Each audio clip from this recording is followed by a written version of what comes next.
بسم الله الحمد لله والصلاة والسلام على رسول الله وعلى آله وصحبه ومن والاه أما بعد بليوان كنا ككيري دا أكما غيان أغرتني غمچود أجرو غيان قدال لجرا غيان هرآك ولتك أبما كنا أكما نمني مرتوبة كجتشا دا عالم كنا قدا شيخ سيد أبو بكر إسانتو أغرتني كانوا را أمري تأيه إنا لله وإنا إليه راجعون ربين سبحانه وتعالى درانو أغرتني كالبون أممتي أكيسين الدنيا كان رتي انتري أكسابدا تاني ربين سبحانه وتعالى نهمه كل نفس ذائقة الموت ربين ننجل سبحانه وتعالى نتوف دغت مله هر أغرتني كا أكنما أغرتني بيكين نتتي أك علماء أرمو تتي akka xullaaba oromootitti akka nama muslimaa ka oromootitti gadda guddatu nutti dhagahama jechu nama silaa agartanii biyyi qabdu ka silaa agartanii ka diinii biyya seensee warroota umriin isaanillee agartanii gurguddaadha ka agartanii ka diiniin saabaa isaaniitiin biyya keenya keessa gad dhaabbate ka rabbiin musaaba godhee saabaa saniin nama hedduu agartanii dukkana kufriidhaa ka shirkiidhaa keessaa baasetu addunyaa tanarraa gale jechu Sheekh Sa'iid jechuun namni hedduun ni beeytanii keessattuu warri baalee ni beeytanii nama agartanii siiraa nabii kennaa biyya teenna seensisee xullaabni hedduun irraa milkaa'ee akkasuma wallaalaan hedduun irraa agartanii ka dheebuu bahe jechuun magaalaa san keessatti magaalaa guddoo baalee qabdu magaalaa roobee san keessa qubatanii isaan dhaloota warra hamiidaati duuba achirraa deemanii jaami'a islaamallee seenanii baratanii achii deebi'anii biyya isaanii agartee rakko irraa baasuudhaaf jaahilummaa irraa baasuudhaaf biyya isaaniitti deebi'anii akkasi barsiisaa turan akka ani yaadadhutti magaalaa Dossaa guddoo ta guyyaa kamisaa beekamtuu agartee kaakutaa baalee keessa bakka cufaa namni agartee dhaqee irraa waa bitatu san keessatti guyyaa gabayaa cufa akka maraataa dhaabbatee Sheekh Sa'iid Allahu yarhamuhu achi keessa dhaabbatanii nama lallabu namni achi dhaqee sagalee isaanii hin dhagahin hin jiru duuba masjida guddaa Dossaa beekamaa san achi keessa dhaabbatanii haga agartee ka gabayaan sun addaan galtutti iyyaa oolan jechu maaltu isaan iyyisiisa guyyaa akka har'aa ka addunyaarraa deeman kanaaf dalagatu jiran jechu ka achitti agartanii biyya isaanii akkay godhan xiqqaatee ka kutaa isaanii akkay godhan xiqqaatee gaafa dheengadda sheekolee teenna ulamaa'ii teenna ta agartanii biyya Keeniyaa qubattu waliin asirraa kaanee gaafa biyya galle masjidun nuuritti gaafa san isaan ni dhibaman haakima irraa galaniin dhufanii agartee kaanuyi kana qeebaluu hin dandeenye sababa dhibeetiif gaafuma nu dhayin dhusan isaan illee galan achirra gaaf san keessatti borumtaa gizee an bira dhaqe waan naan jedhan hoommatti agartee ummanni ulamaa'iin sheekoleen gurguddoo roobee achi yaa'anii hoommatti nu dhufanii bakka sheessaafin itti qaraa'isanitti achin nu qeebalanii jedhanii achitti namni walga'ee dhaabbatee haasaya achi isin qeebalanii jedhan way bada'ana jedhan osoo silaa agartee kaa dhibamuu baadhe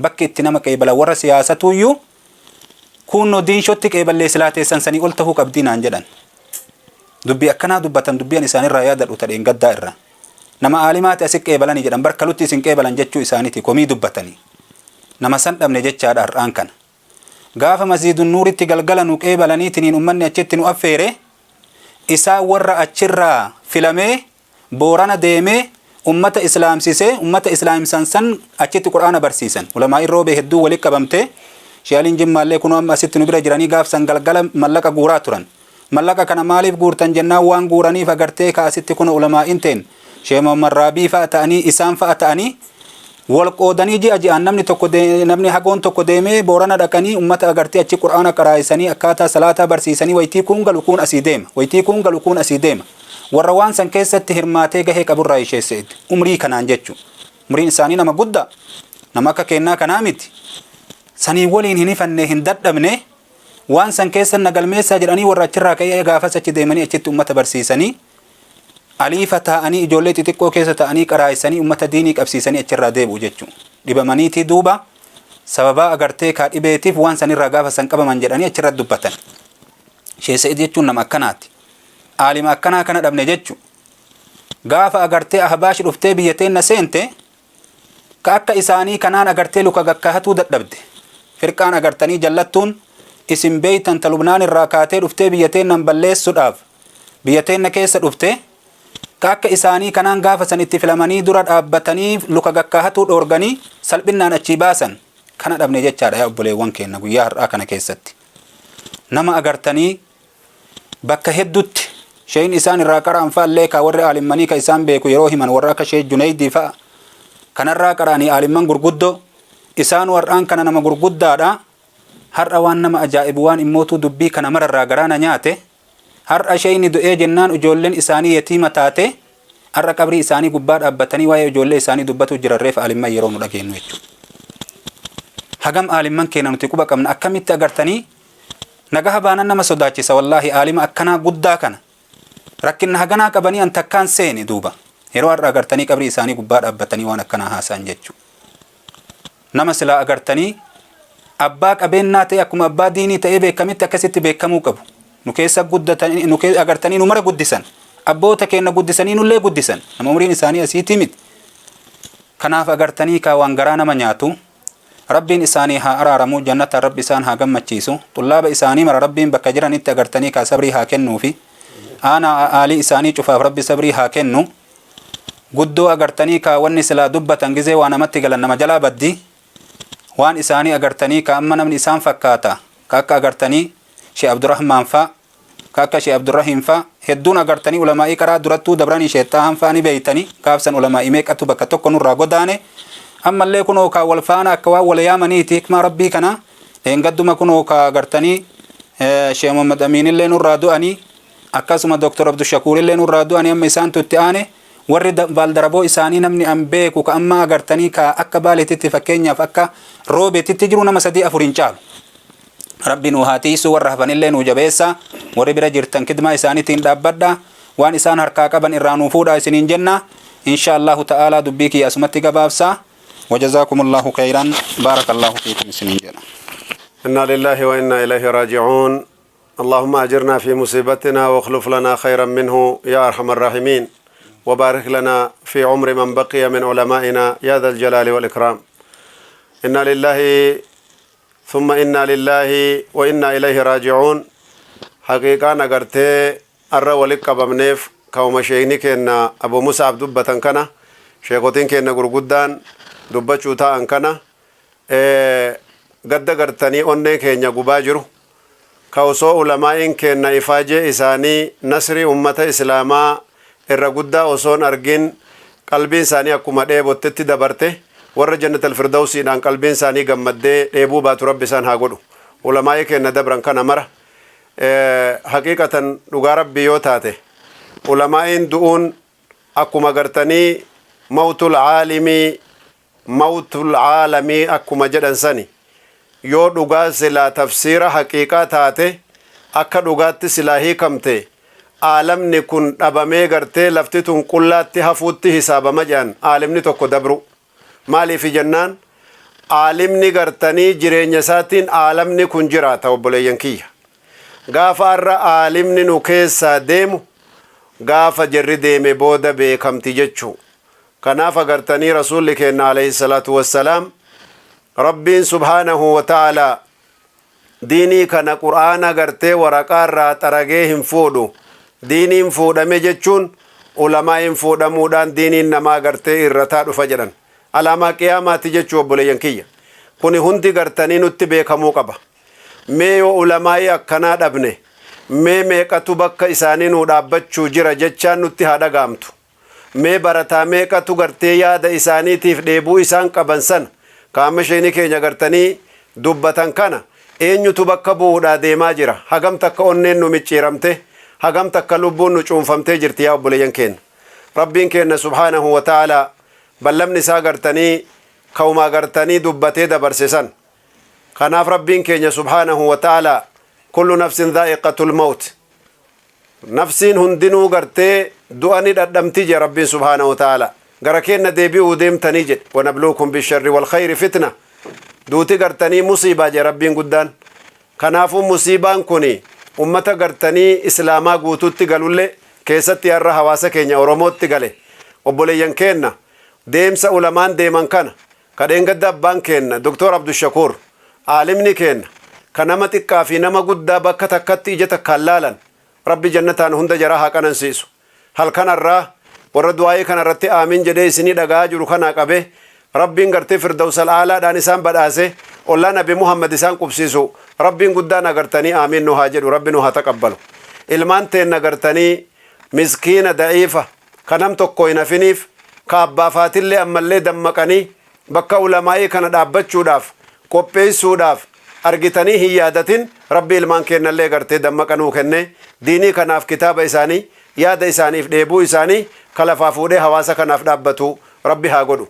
Ilmaan isaaniitii fi aanaa isaaniillee sabrii fi obsa gartanii qabbana qalbii rabbi isaanitti haa buusu.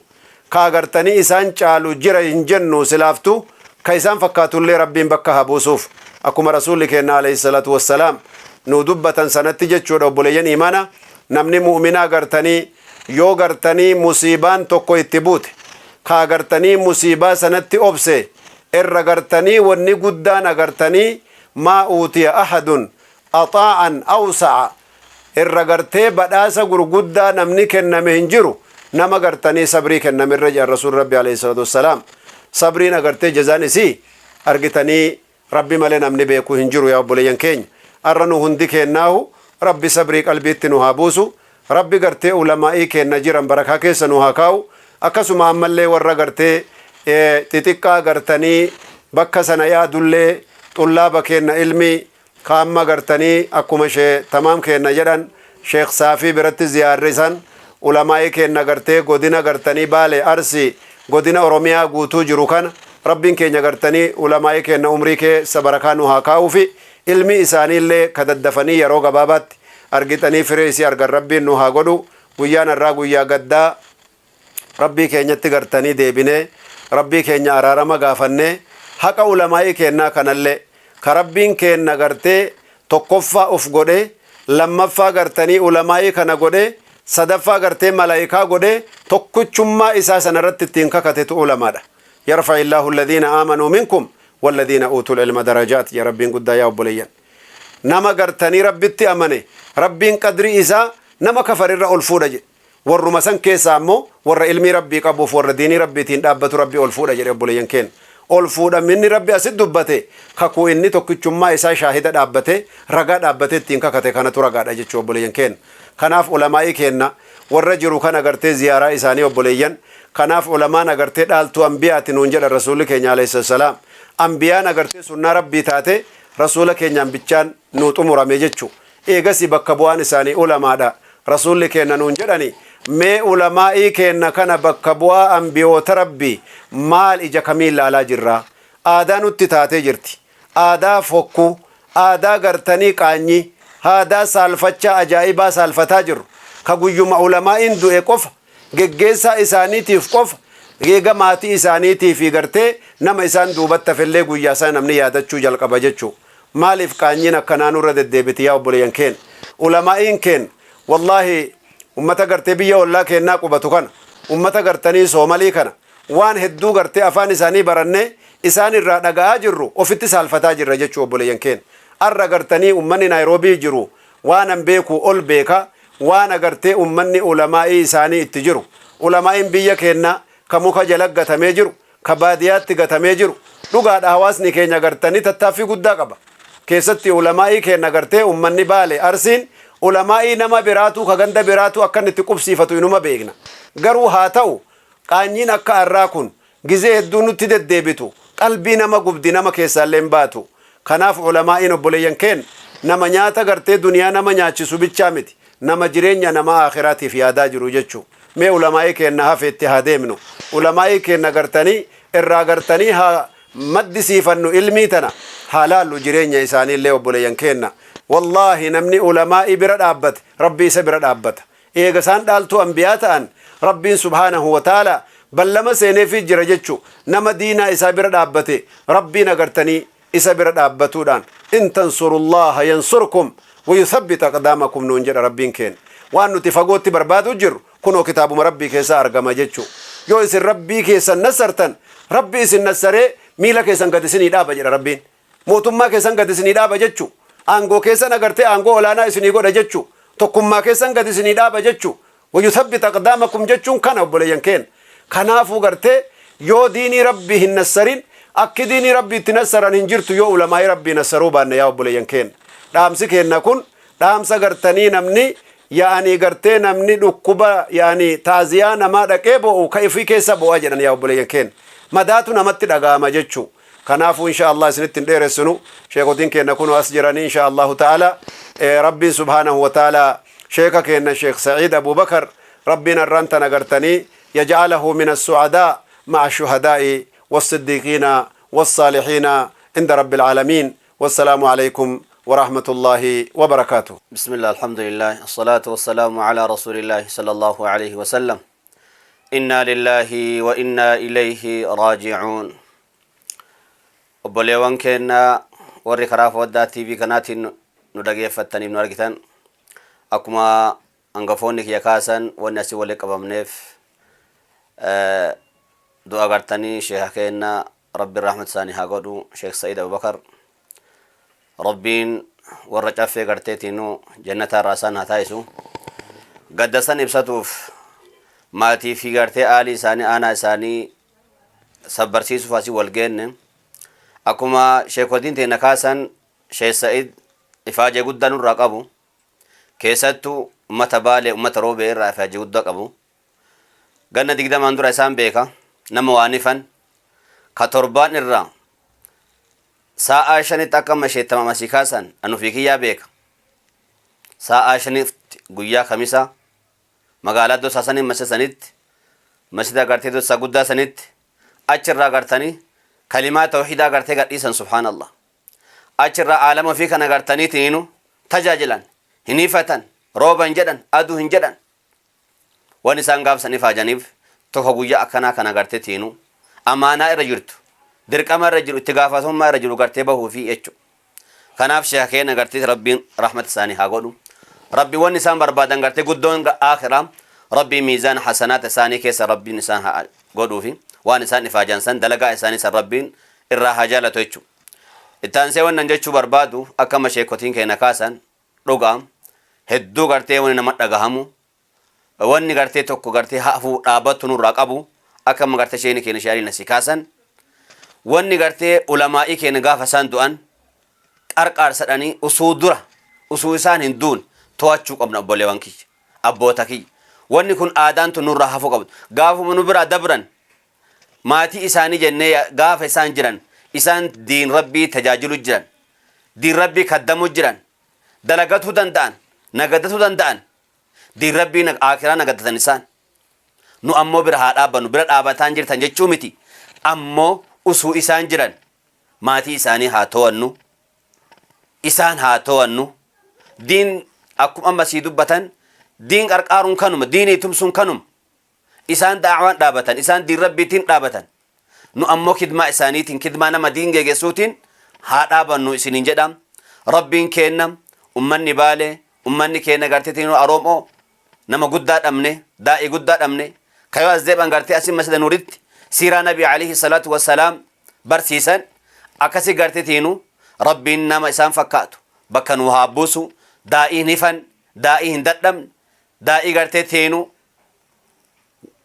bonaa gannatti aduu gartee qorratti ummata ofii gartee dukkana keessaa baasuuf ummata fi gara gartee nuura ifaa diiniitti gartee oofuuf ummata fi gara gartee ibiddarra gara jannataa gartee yaamuuf daawaa akkasi geggeessan ka arrabni isaanii nama dhaqqabne rabbiin nurraa gartee guyyaan gahee fudhate rabbiin rahmata isaanii haa godhu maatiif gartee tiin ilmaan aanaa isaanii rabbiin gartee obsisanii haa kennu rabbiin isin haa jabeessu jabaadhaa warri gartee haftan warri irraa haftan rabbiin umrii keessan nu haa dheeressu aafiyaa rabbiin gartee isinii haa kennu biyya teenya isaanii rabbiin nagaa nu haa kennu isinillee bakka jirtani daa'ii keenya cufa ka gartee ol dhufaa jiru ka keessa jiru cufa rabbiin gartee nagaa nu haa kennuu fi biyya teenya isaanii gartee rabbiin nagaa nu haa buusu qaban nu haa buusu isinillee nagaa keessa rabbiin gartee nu haa jiraachisu omaan jennu kanuma jenna rabbiin gartee shikakeen itti deebine rahmata rabbiin nu haa godhuu fi dalagaa isaan dalagatan daa'ii isaan daawaa isaan godhaa bayan yaamsaan yaamaa bayan ifaaje isaanii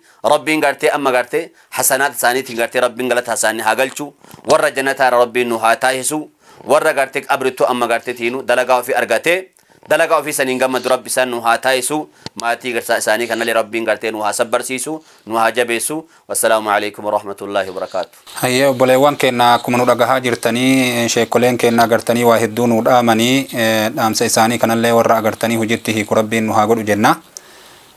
Sheekh Sa'iid gadda gaafa dhibamanii agartee fayyanii rabbiin isaan aafiyee ummanni agartanii ala jiran haga tokko agartanii namni waa jajjedhee waa walitti qaqqabanii gahaadha jechuudha miti erganii fi akka isaan yaalaman godhan. Amma yoo asii bahe kun amma wayyaa'eeti amma bakka kiyyatti deebi'eetiniini masiida kiyyatti deebi'ee ummata agartee ka akka dur dhaabbadhuun itti dhaabbadha jedhanii dubbatan. Rabbiin subhaanahu wa ta'aalaa edaa isaan gaafa sanuyyuu gizee tokko tokko namni yoo du'aa deemu agartanii ni fayya jedhan. Haaluma santu agartanii ka irraa mul'ate rabbi isaanii haa araaramu. Wanni guddaan anas irratti agartanii gabaabsee isinii dabalu ammaan kana maatii isaanii bira haa dhaabbannu. Xullaabni isaanii callaa yoo bira dhaabbate har'a silaa ni gaha. Akka agartanii ka heddumina nama isaanirraa barateetiif immootu akkuma agartanii ka ummata Oromootitti bira dhaabbanne maatii isaanii san akka agartanii ka lafatti hin ganne yatiimni isaanii sun akka akkasitti nafneen dhaamsa kenna mara inshaallah haa jajjabaannu isiniin jedha bakka jirtanitti cufti keessanuyyuu. Kanatti aansuudhaan akkuma beekamu sheeka keenya Sheek Muhammad Waadottu nu bira jiranii dhaamsa isaanii dhageeffannee walgeeggeessinaa nagahan nu tura isiniin jedha. بسم الله الرحمن الرحيم الحمد لله رب العالمين الصلاة والسلام على أشرف المرسلين سيدنا محمد وعلى آله وصحبه أجمعين وبعد السلام عليكم ورحمة الله وبركاته دقفتو تكينيا بك جرتن دكيستو ور خير الرولي خير الربل ربنا وتاسو جتشادا قويا قدا كان كيستي نمو قرتي وانستي دقهمي دبتي قلبي رحمتاتين قلبي قرتي كل ليدان nama nurraa godaane gara fuula rabbii araarama isaa kadhachuu nurra jira jechuudha. Haqni gartee namni muslimtoota walirraa qabu kanuma faa jechuu ka danda'ee wal bira jiraatee wal kaddamatee wal dhibamsiisee tolte ka fagorraa gartee isaan dhukkubsachiisuu danda'es gargaarsa isaanii godhee sunis waan khayriidhaati hunda namaatiif rabbiin khayrii haa galchu jenna. Ka kana hundan dhaqqabatin du'aa'ii gartee isaanii godhuudhaan akkuma namuu du'aa'ii isaanii godhuun nama barbaachisu.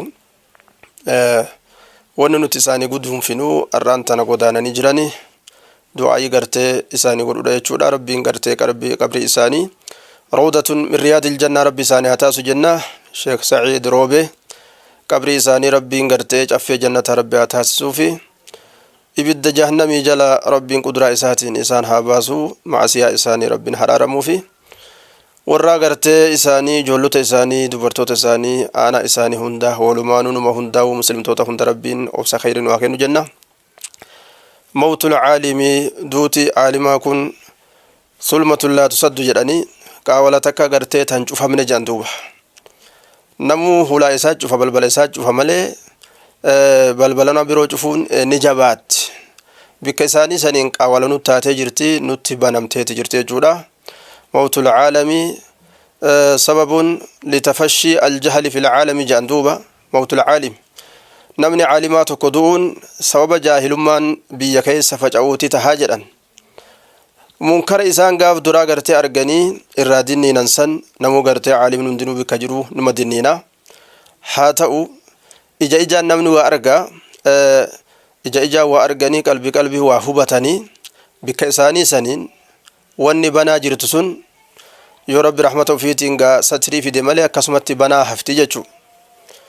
Kanaaf gartee duuti caalimaa kun hedduu du'a nama laaleysu ta'uu beeyne boruuf shabaabni keenyamee bikka isaanii kana cufuudhaaf akkamitti qophaa'utti jira wanni jedhamu. Khaasatan zamanarra jiru kana keessatti nama sodaachisa. Ilmi olmaa'iin nuun dura amata 50 amata 40 amata 30 xaaranii walitti qaban kana har'aan tanan keessatti namni dhiiroo ilmiidhaaf jecha ka gartee duniyaa isatti hin shaagalle amata 30 itti yaadu ka itti xaaru ka baratu ka amata 40 baratu ni jira nama sodaachisa jechuudha.